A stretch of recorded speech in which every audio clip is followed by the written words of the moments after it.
Aloha begins with me. Aloha mai, aloha aku.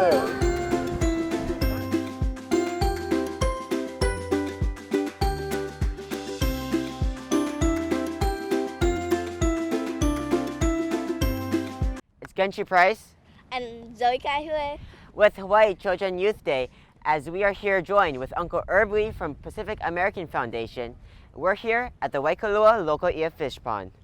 Hi, Uncle Herb. Can you share with us about your involvement with Hawaii Children and Youth Day and talk about this fish pond? Yes, I first attended Children and Youth Day maybe 15 years ago or so, and then Auntie Leilani asked if I wanted to be more involved, and I said yes, and we've been partners with Children and Youth Day ever since. And we serve as the fiscal sponsor for Children and Youth Day for the last, 12 or 13 years. Wow. And the fish pond, I grew up right up the street over here. We're in Kaneohe, and I never knew that this pond existed until I was, much older. And so I've been here now for 27 years, and it's been a fabulous journey to both learn and have opportunities for, children to experience, part of culture in a way that I never got to experience it when I was your guys' age. That's incredible. Yeah. So I guess kind of like, just because I'm curious, what's kind of like the historical background of this place exactly? So the pond is 400 years old. Okay. And so if you think about it, that takes us to like the middle 16th century. So, way, about 150 years before Western contact. So over 100 years, right? 150, 140 years before there was any Western contact in the island. So, Right. So why did they build the fish ponds? They built them because they have a ready source of protein.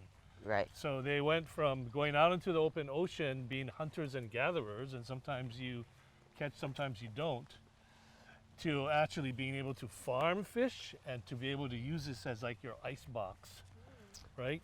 Right, Of course, it they was didn't have a ice full-on boxes thing. then, but they could go in and get protein anytime that they wanted. It's like the ice box before they invented ice boxes. Right. This is the natural ice box. So it was to feed like the Of the native general Hawaiians. like Hawaiians? Like, Yeah, feed so the there are community. only native Hawaiians here, right? Right. And so most of the population was on the windward side because of the water and, green and everything like that, right? So Right. you're going to find that most of the fish ponds were on the wet side of the island because the water that flows from the mountain all the way to the bay is bringing nutrient-loaded water because it's coming through the Right. taro patch, coming into the back of the pond. So the pond is actually a zone of mixture of both seawater, what we call kai water, seawater, and fresh water, so that's vai. So the pond is brackish, or Hawaiian, we call that vai kai.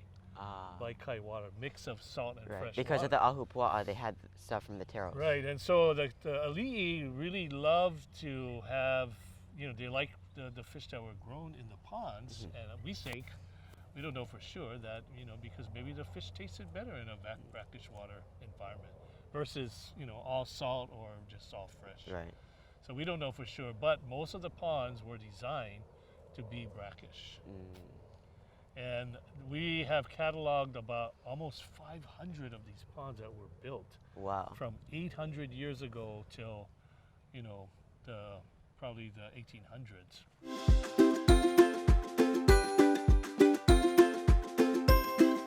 Aloha is the unspoken agreement we all have with each other to love and care for each other.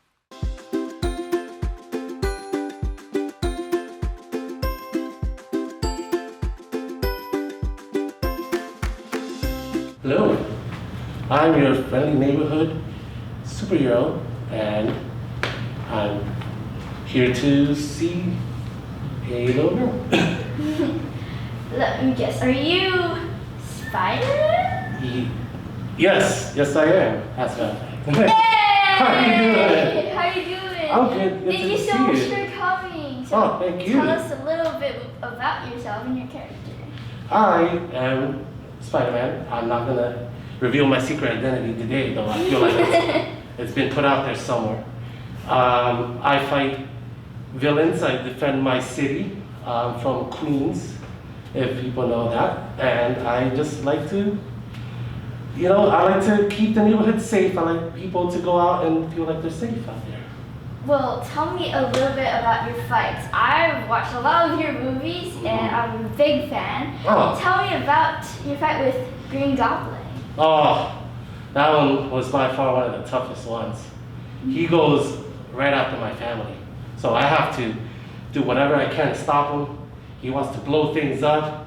I have to stop him there. I have to go. I just have to make sure that he can't, destroy anything else. He likes to blow up buildings. He likes to do all this stuff. So as soon as I got there, I have to stop him. It was one of the toughest fights I've ever had.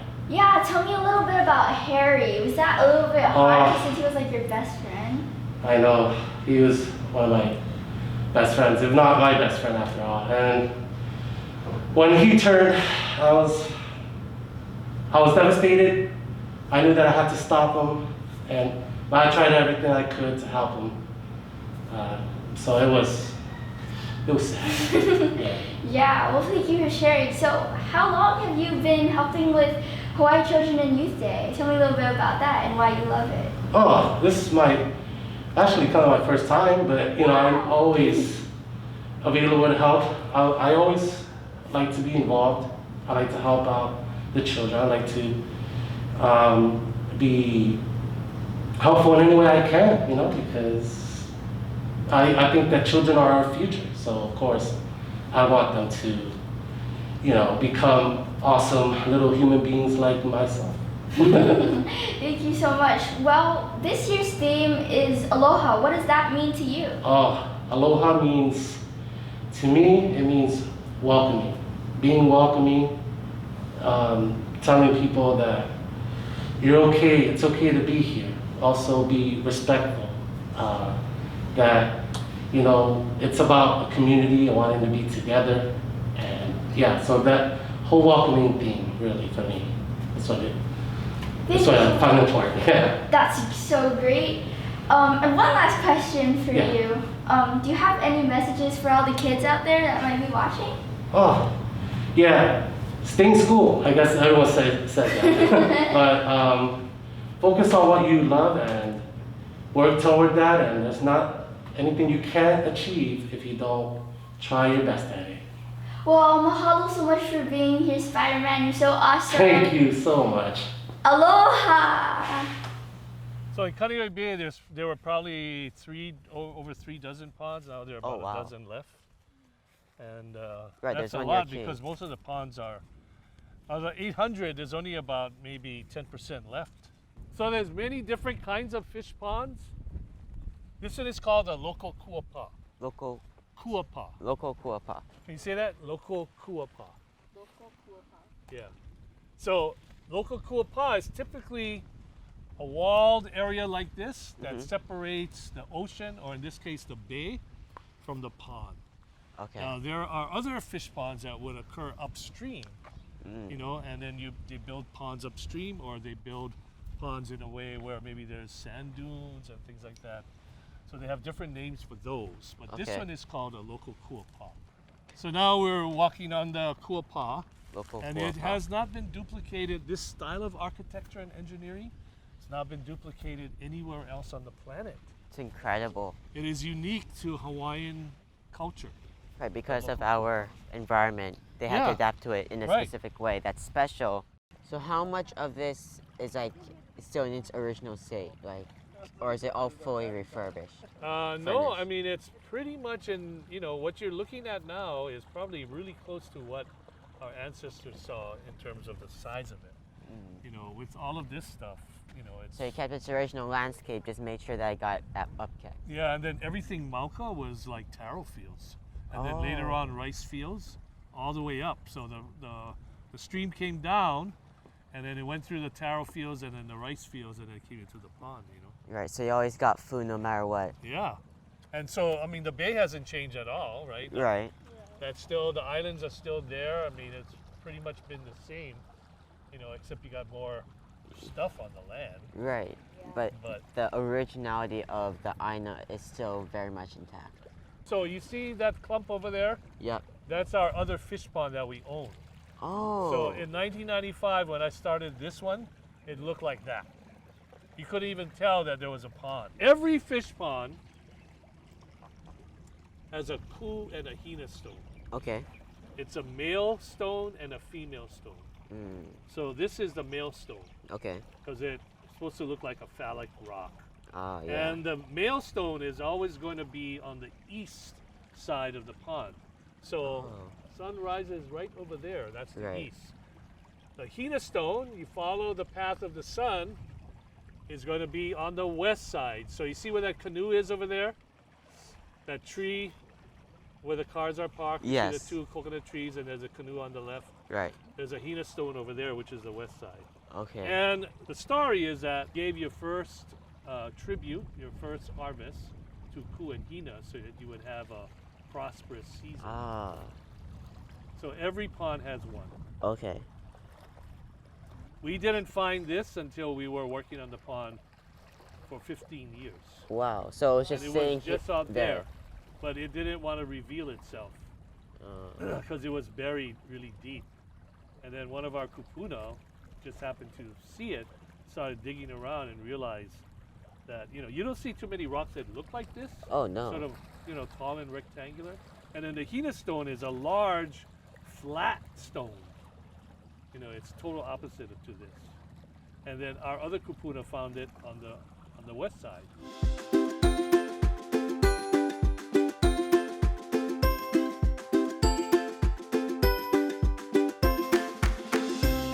So we have a powerful team.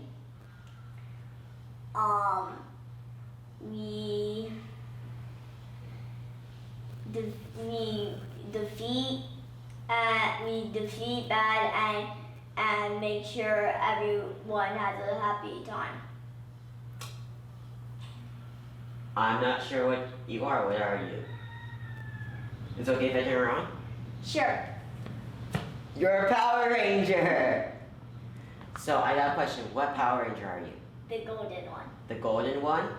What's your special animal or your special creature that you have on your chest?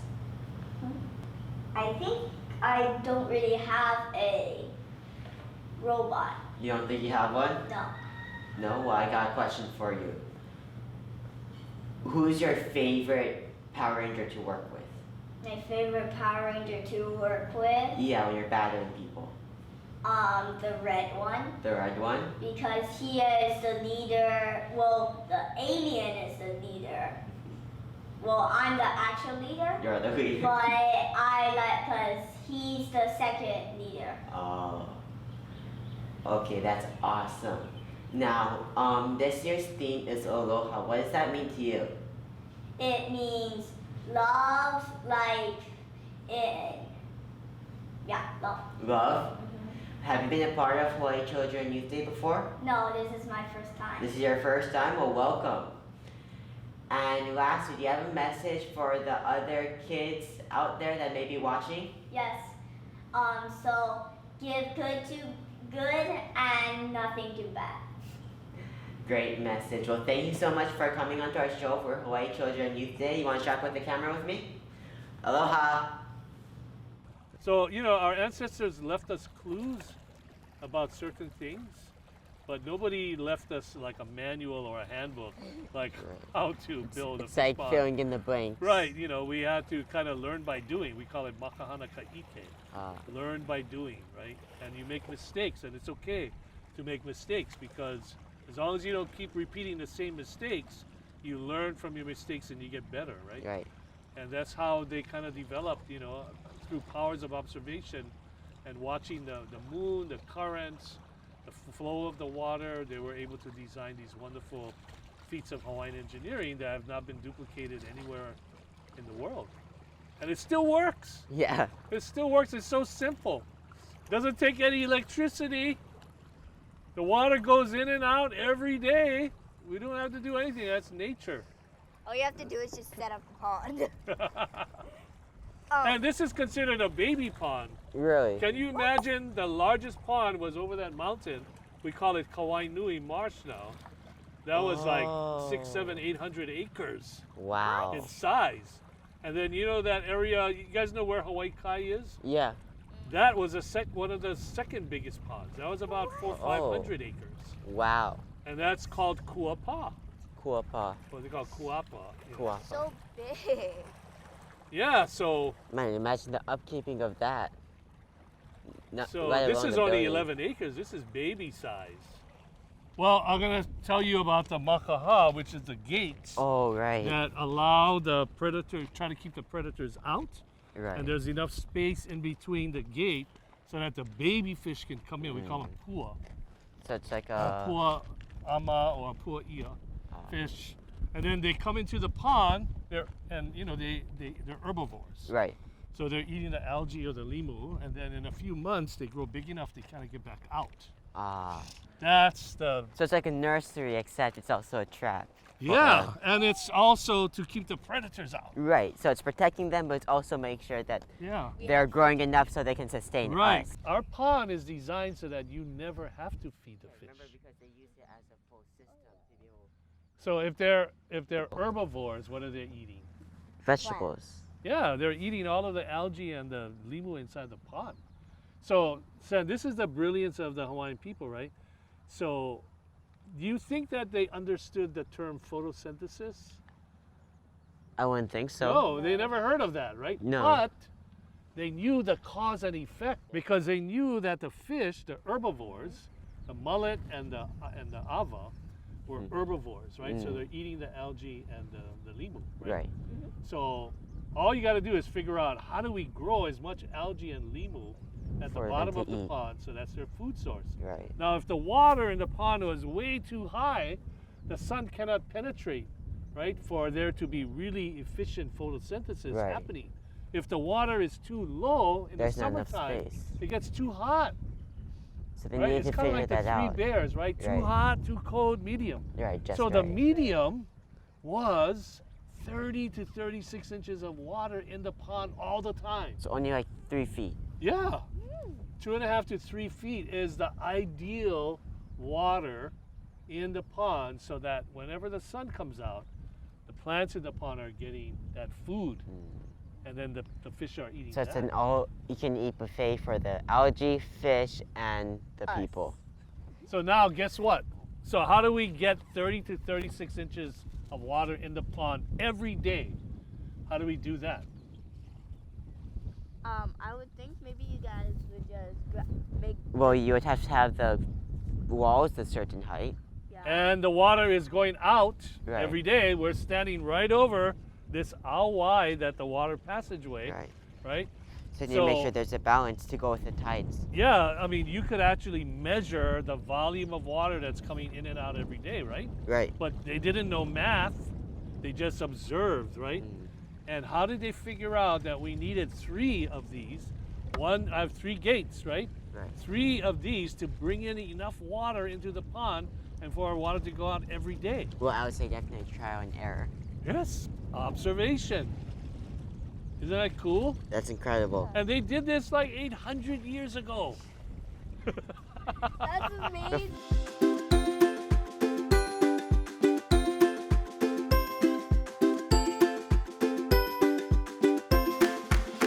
Hi, I am a part of a team of crime-fighting superheroes protecting the Earth from evil aliens. Are you from Power Rangers? Yes! I am the Pink Ranger. Wow! I love your cosplay. It's so Thank you. good. Thank you. It's great to be here for Children and Youth Day. Who's your favorite Power Ranger? Myself, of course, but I am part of a very special team, and without each and every one of us, we wouldn't be able to do what we do except together with teamwork. What's that gold thing on your belt? This is our power coin. So this helps us give us our power for when we morph. So this is very important. And each of us has a different power coin that symbolizes our dinosaur. So my dinosaur is the pterodactyl. Wow! Pterodactyl! The pterodactyl is my favorite dinosaur. Great. Who's your arch nemesis? You know, we have several throughout the series, but I would say my favorite is probably Rita Repulsa, just because she's the original. And we all love Rita. Well, who are some of your friends that We have the other Power Rangers. We have red, we have blue, black, yellow, and green. And depending on the different series, we also have white. But for the Mighty Morphin Power Rangers, we have the original 5 colors. And then green was added later, and he became white. So we have many different colors now. Well, why do you support Hawaii Children and Youth Day? I think it's a really important organization. You know, kids are so important, but sometimes they're forgotten. So to have all of the support and all of the programs that we have for Hawaii Children and Youth Day, I really have to support it. It's one of my favorites. Well, this year's theme is Aloha. What does Aloha mean to you? That's a good question. Aloha means many different things. In the Hawaiian language, it means love. It's a way of greeting someone, and it's a way of also saying farewell, and many other things. For me, it's a feeling that aloha spirit is really something special that we have, that no place else has. And to me, it's something wonderful and very unique and very special, and I'm glad we have it. Well, do you have any messages for the kids out there? For the kids out there, I'd just like to say hi to everyone. Thank you for joining in with us again this year. Continue to take care of each other and stay safe out there. And hopefully, next year we can do this in person. Yay! Thank you for coming on Hawaii Children and Youth Day and for saving our city. You're most welcome. Take care. Take care. Mahalo. So that mural is called Namaka Oka I'a, which means the eyes of the fish. So you see the eyes are pretty dominant in that mural? Right, yeah. They make it very pop. Yeah. Yeah, it feels like the eyes are just going. Like they keep everything very everything else kind of almost muddled together. What else do you see? I see Do the you know Hawaiian what stilt. kind of fish they are? They're all 4 different types of fish. Well, I see the Hawaiian stilt. You see the stilt? That's called the Io. I-O. Is there? Do you see, which one is the barracuda? I'm guessing it's the biggest one to the right. Yeah, you see the teeth. Yeah. Yeah. And then And you Was can it- name any of the other ones. is there like a mullet, opa, something like that? There's mullet on the bottom Uh-huh. in front of the barracuda. Right. And then what else do you see? Oh man, I have it on the tip of my tongue. I'm trying to think of Yeah. the name. So there's that's a OEO. Right, yeah. Oh, yeah. And then so do you see the limu between right by the mouth of Yes. the barracuda? So that's very important. And so the Namaka Oka I'a, the mana'o behind that is that, so imagine this, when you go into the water and you open your eyes, Uh-huh. the metaphor is that now you're connected to everybody on the planet because the water connects everything, Right, right? right. So if you understand that fish, the eyes of the fish have insight into what is going on with the planet, that's the mana'o that I take away from that. You know, that we have to be sensitive, we have to be cognizant of global climate change, Right. right? And the animals, they get it because they're being affected by it. Right. In fact, Right. they're a part of it directly. So it's kind of like we have to put on, different, just like you put on your glasses to be able to see, Yeah. right?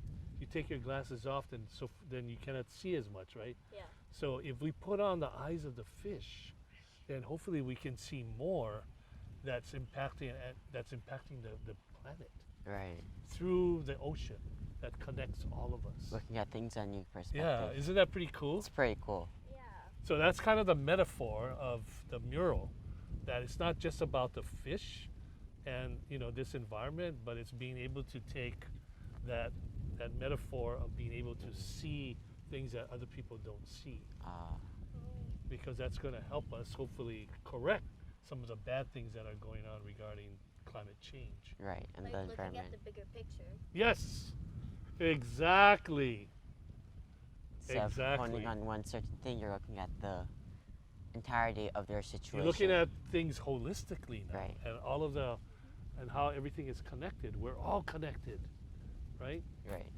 So I really believe that, in Hawaii we have something to offer the world, because we have, it's not that there's no aloha in the world, Oh, but no. the way we manifest the thoughts and the relationship to Aina and each other and to Akua, that is something that, I think is important for people to know in terms of, living your life and being, Akua gave you guys gifts, and hopefully in your journey and your life experience, you can be able to take those gifts that have been given to you and put it to the highest use to help the planet, Yes. right? Right. So that's my wish for you guys. Can anyone visit this fish pond? Yes, anyone can. Anyone can. We want it to be open to everybody that would be interested from all walks of life. And in fact, over the last 27 years, we've had people from all over the state of Hawaii, all over the island, and then even from all over the world that come visit because they're curious. And I think that's great. Yeah, that's really great. What kind of events do you guys have here? Well, we have a lot of opportunities to help steward the place because it requires a lot of maintenance and stewardship. So people come, but in addition to stewardship, they're also coming to learn. And we've been able to develop a lot of curriculum, they call it, lesson plans that teach science at the pond, mathematics at the pond, social studies, language arts, and then all putting it all together so you can have a really great inspiring learning experience, outside of the four walls of the classroom, just as another kind of way to learn. Great community involvement though for this pond then. Yeah. Yes, in fact, the first 22 years we never owned the pond. We were just stewarding it and trying to take care of it. And then as a result of, just the overwhelming community support and response, we were able to acquire it.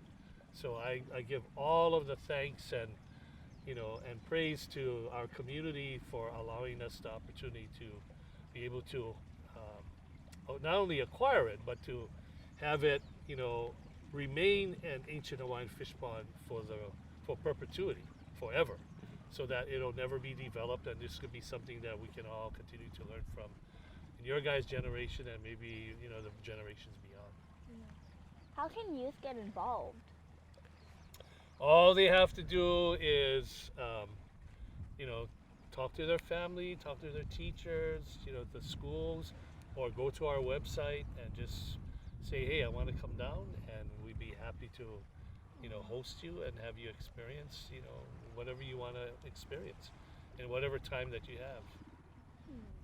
Does that sound good? Yeah. That sounds easy, huh? Yeah, that sounds pretty easy just to walk up to your teacher and ask, hey, can we go to Yeah. Waikalua Loko I'a fish pond? Yeah, and thousands of them have come here and brought their students, so it's very easy. That's incredible.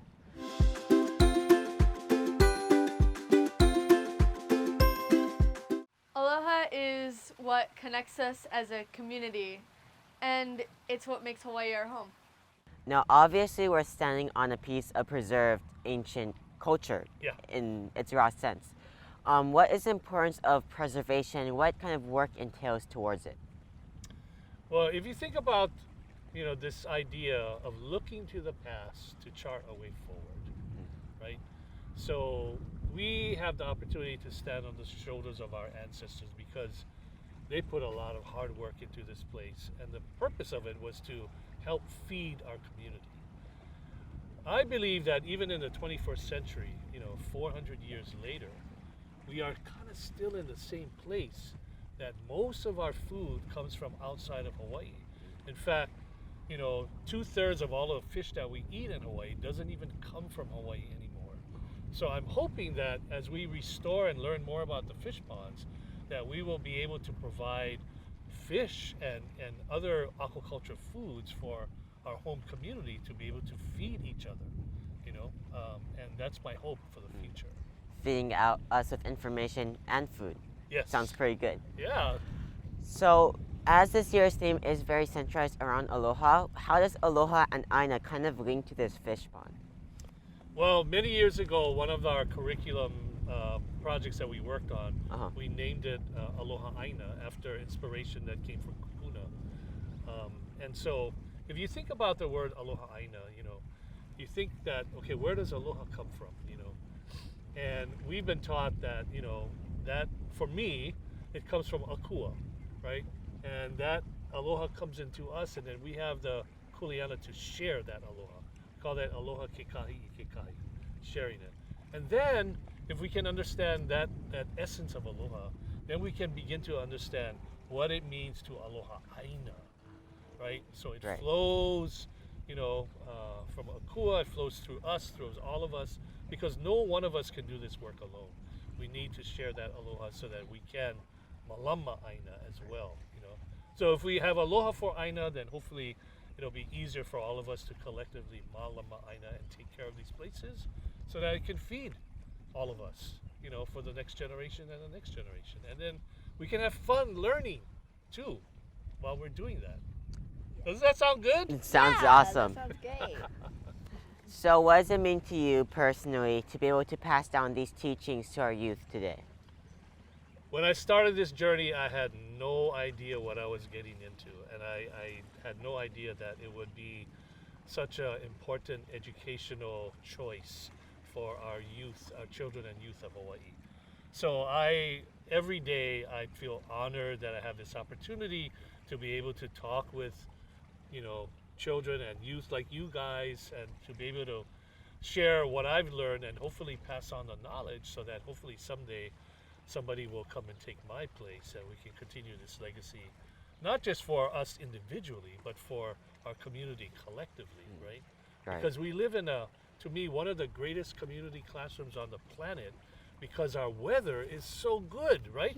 Absolutely. We don't have snow and we don't have all these tornadoes and stuff, right? We can go outside and we can learn anytime we want, and we need to take advantage of that more. Don't you agree? Yeah, I absolutely agree. Yeah. So Zoe wants to ask you one more question before we start to wrap up here. Zoe, you want to ask him it? Sure. This year's theme is aloha. What does aloha mean to you?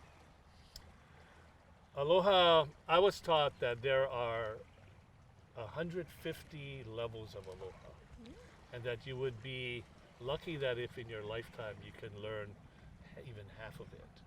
So to me, aloha is about being able to share Akua's love that he indwelled in me with as many people in many different ways as possible, every day, 24/7. That is really important, and that's part of the reason that I got involved in Children and Youth Day, because hopefully I can have an opportunity to impart some of that knowledge on aloha to even more children and youth in the context of Children and Youth Day that occurs every year. That would be great. It's quite the message. Well, thank you so much for your time today, Uncle Herb. Thank you. Can't wait to be able to share about this fish pond to my friends when I get back to school. Yeah, thank you. Yeah. Mahalos for your time, and Thank aloha. you. Aloha. Aloha. So this oli, I asked my classmate, Waikalua Hewitt, Frank Hewitt, and so I asked him if he could write an oli for us. And so this oli is what I want to share. It's called Ola Ikaha. And Ola Ikaha means life comes from the breath. We all have the breath, right? Doesn't matter if you're Hawaiian or not. Ola Ikawai, life comes from the fresh water that flows from the mountain to the sea. And water, it's kind of like, equivalent to like the blood that runs through our veins. It gives the land life, right? The last one is Ola Ika'i. Life also comes from understanding that we have a place in the spiritual world. And the E goes back to the original chant, the Kumulipo chant. So we put these three little words together. Guess what they spell? What do they spell? Hawai'i. Hawaii. That's where we live. Isn't that amazing? And this is Kawaikapu's mana'o, or thoughts. He's kama'aina to this place, right? And back then, when, the idea of aloha aina was still not fresh like it is in everybody's mind now. And I believe that if you don't have aloha for aina, then you will never malama aina. It's really difficult if you're not passionate about it, right? Why would you? It's hard work. This is really hard work, right? So that's kind of the lesson that that I've learned over here, and eventually someday I'm gonna die over here, and then hopefully you guys will be the ones to help carry on the legacy of because this is just as much yours as it is mine. We collectively have now stewardship kuleana for this place in terms of a spiritual connection to place, right? That draws us to places like this, and hopefully in your guys' lifetime, it'll be something that will resonate with you and that you feel passionate about, whether it's here in your home community or someplace else, wherever you decide to make home. Ola itaha, ola itavai, ola itai, Hawai'i, Hawai'i, Hawai'i. Wakea kalani, papa kahonua, no koluna koluna, no kolalo kolalo, o ka pono no ia e ola kakoa mauloa Aloha and welcome to Waikalua Loko. As we interview Coach Alan Silva Check us out every Wednesday at 7 p.m. on our Hawaii Children Youth Day channel. Aloha begins with me. Aloha mai, aloha aku.